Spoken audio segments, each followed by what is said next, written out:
জোনাকির শব্দে আজকে রেডিও স্টেশনে সবাইকে অনেক ভালোবাসা। এখানে গল্প নয়, এখানে মনের কথাগুলো শোনানো হয়। আজ তোমরা শুনবে নিখুঁত পর্ব 3।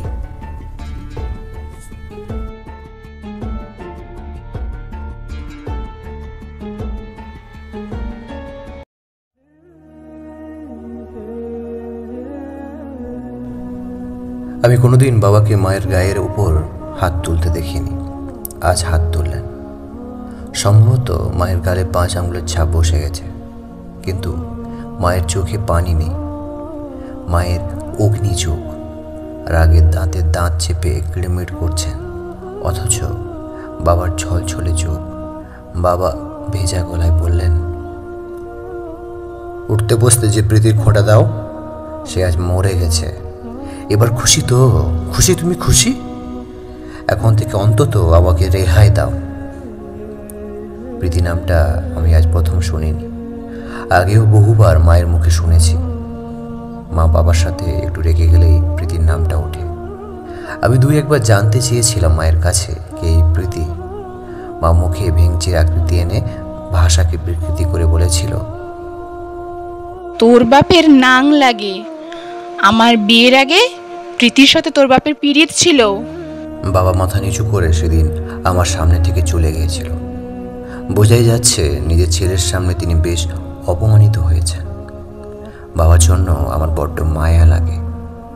মায়ের এই অকথ্য ভাষার প্রতিবাদ বাবা কোনোদিনও করেননি, কিন্তু আজ প্রতিবাদ করেছেন। প্রতিবাদের ভাষা ছিল সজোরে একটি থাপ্পড়। বিগত এত বছরে রাগ ক্ষোভ বাবা একটি থাপ্পড় কমাতে পেরেছেন তো? আমি দুপুরের খাবার খেতে বসেছি, মা তরকারি দিচ্ছিলেন। বাবা এলেন হঠাৎ ঘরের ভেতর। তখনই মায়ের হুঙ্কার, আমাকে ঘুমাতে দেখে কাউকে কিছু না বলে প্রীতির কাছে গেছিলে বুঝি? বলে গেলে কি হতো? না করতাম আমি? এত বছরেও না বলেও কি তুমি কিছু শুনেছো নাকি? আমি তোমায় ফিরাতে পারছি?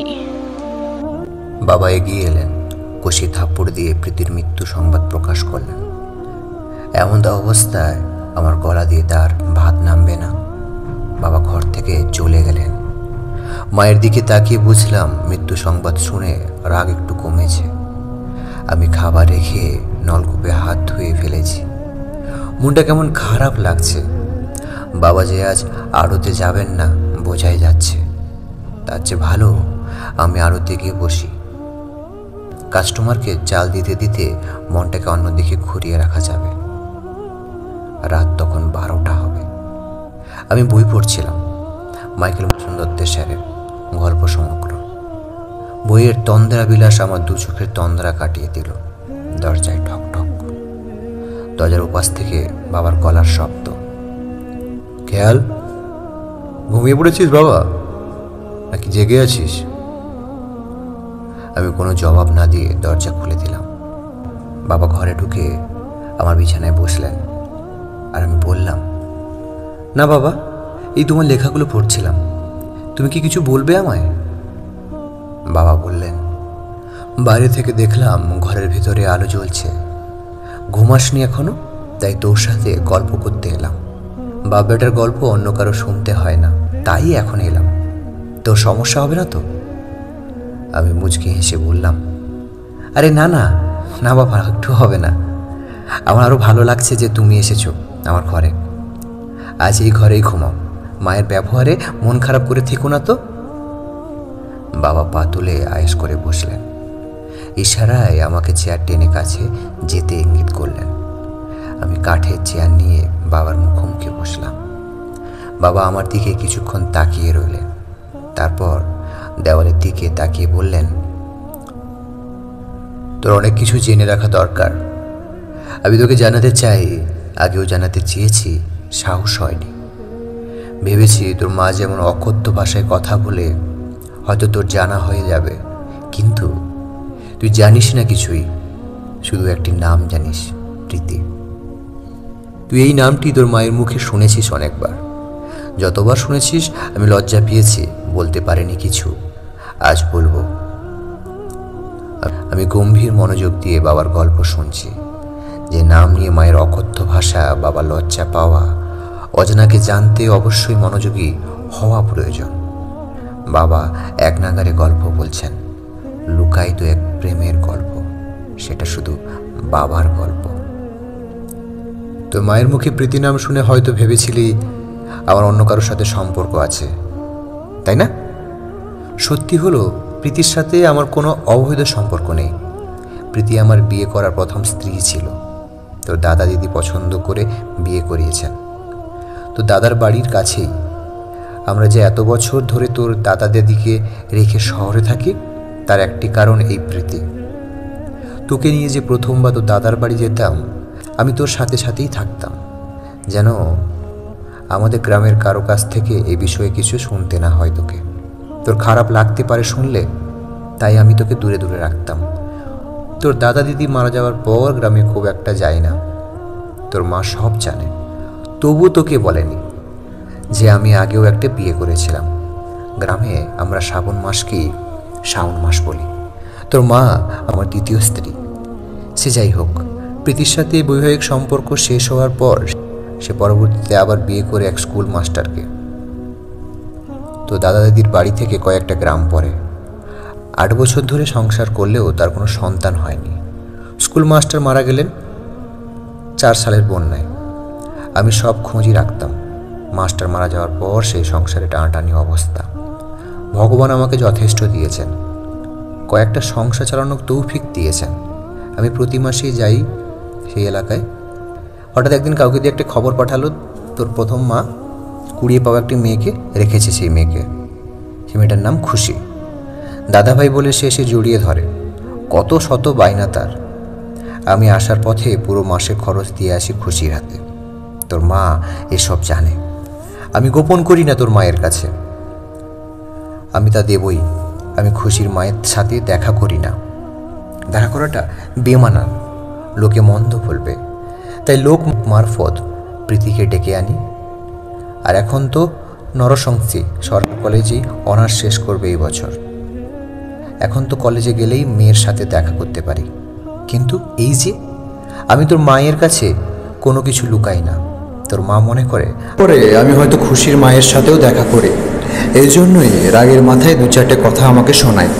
এতে আমার খারাপ ঠিক লাগে না, শুনতে শুনতে অভ্যেস হয়ে গেছে ইদানিং। কিন্তু তুই বাবা 1 মিনিট। আমি বাবাকে থামিয়ে প্রশ্ন করলাম, এত বড় জীবন ঘটিত বিষয়টা মায়ের কাছেও লুকিয়ে রাখো না, তাহলে আমি শুনলে কি সমস্যা বাবা? বাবা উত্তরে বললেন, আসলে আমি চেয়েছিলাম তুই বড় হলে সব বলবো। তোর মানসিক বেড়ে ওঠাতে মস্তিষ্কে কোনো প্রভাব পড়ুক সেটা আমি চাই নাই। কিন্তু ভুলে গিয়েছিলাম যথেষ্ট বড় হয়েছিস তুই, ইন্টার পরীক্ষা দিয়ে আর পড়লি না। খুশি শুনে অনেক কষ্ট পেয়েছে। ও হ্যাঁ, খুশি কয়েকবার বলেছিল তোকে সব জানাতে, আমি সাহস পাইনি। তবে বিশ্বাস কর, খুশির মায়ের সাথে আমি দেখা করতাম না কখনো, কিন্তু আজ মৃত্যু সংবাদ শুনে না গিয়ে থাকতে পারিনি। তার উপর তোর মায়ের এমন কথা কটু সহ্য হয়নি। তাই আমার কোনো ভাই বোন নেই, এমন একটি আক্ষেপ ছিল সবসময়। আজ বাবার মুখে শুনলাম আমার একটি বোনও আছে।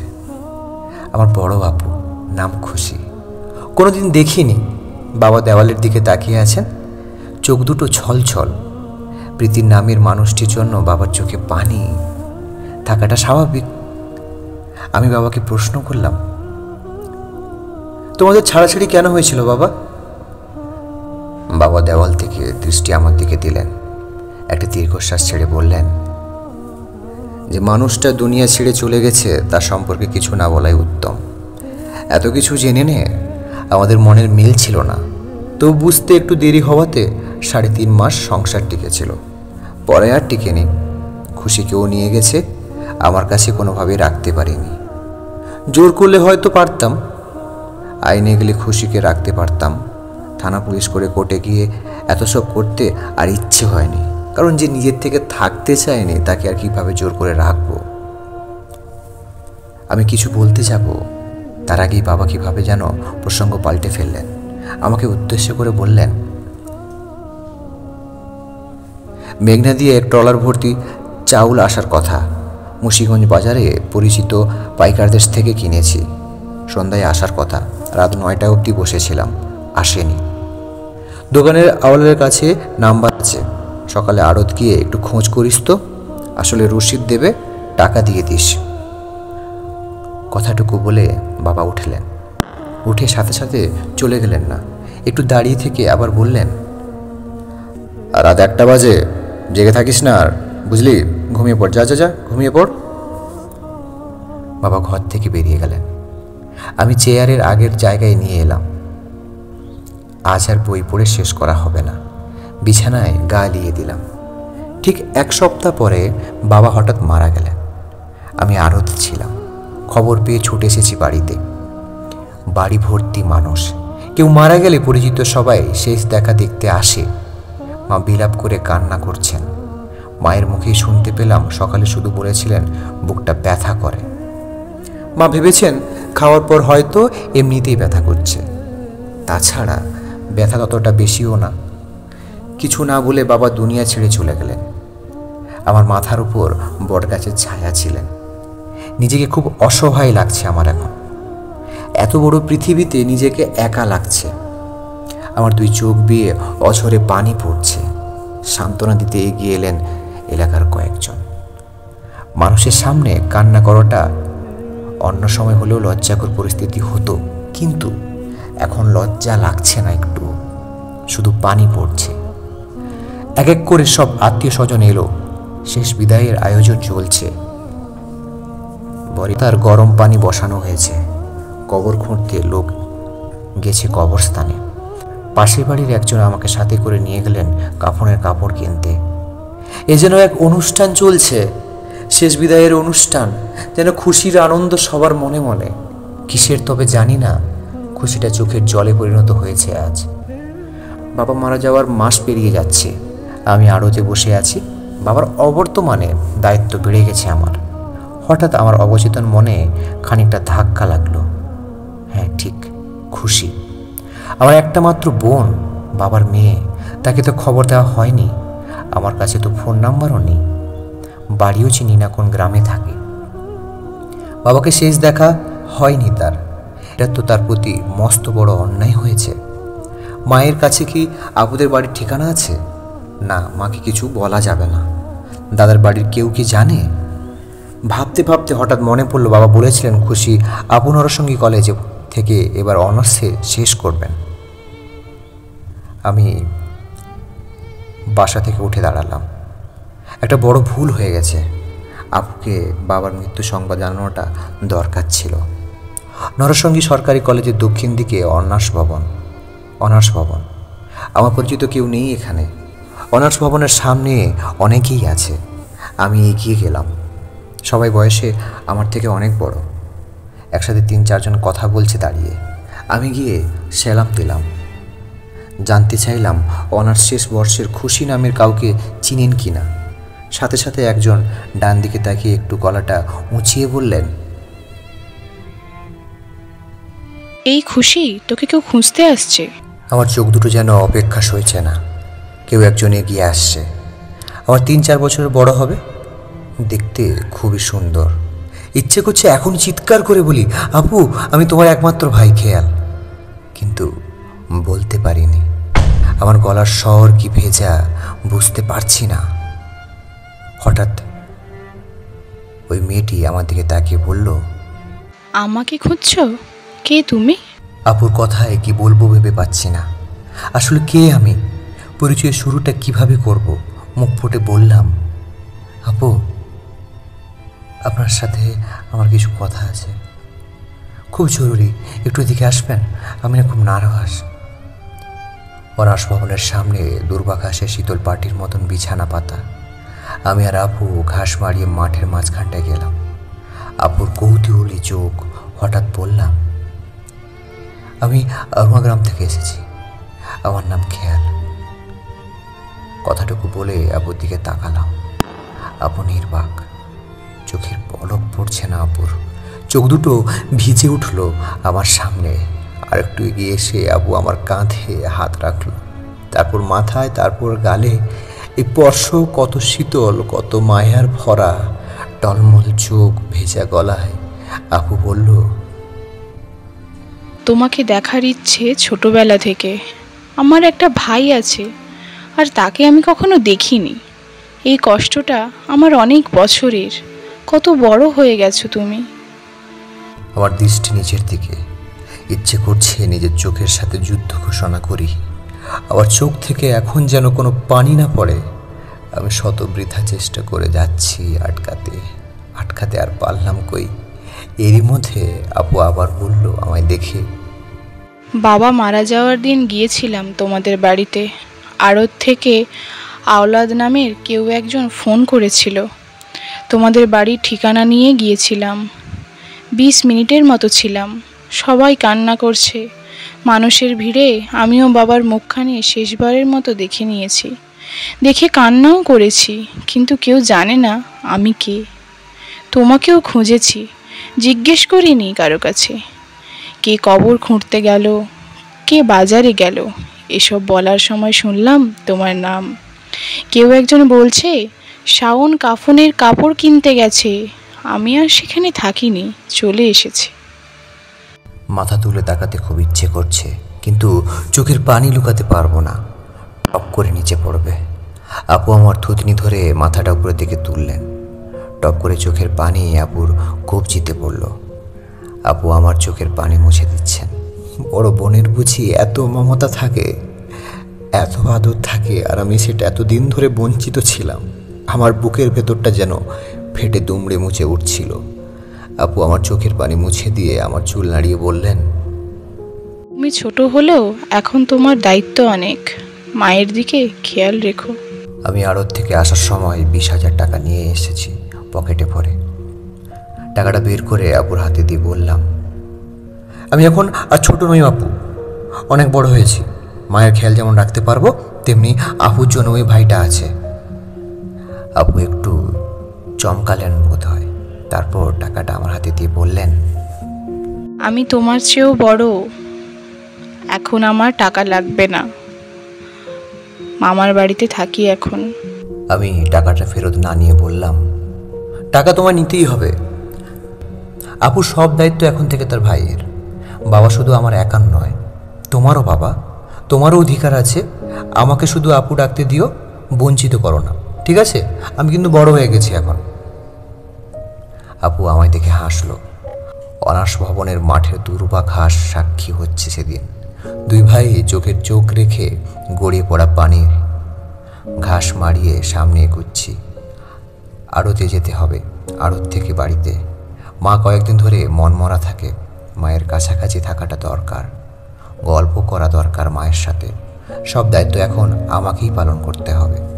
রিকশায় উঠে কিছু দূরে এসে পিছন দেখে ফিরে আপু তখনও আমার জন্য আমার চলে আসায় দাঁড়িয়ে রয়েছে, যেন ভাইকে বিদায় দিতে মন চাইছে না। আকাশে মেঘ জমেছে, গুড়ুমুড় শব্দ হচ্ছে। এক পশলা বৃষ্টি হলে মন্দ হয় না। হঠাৎ পিছন থেকে আপু চিৎকার করে আমার নামটা ধরে ডাকলেন, খেয়াল ভাই।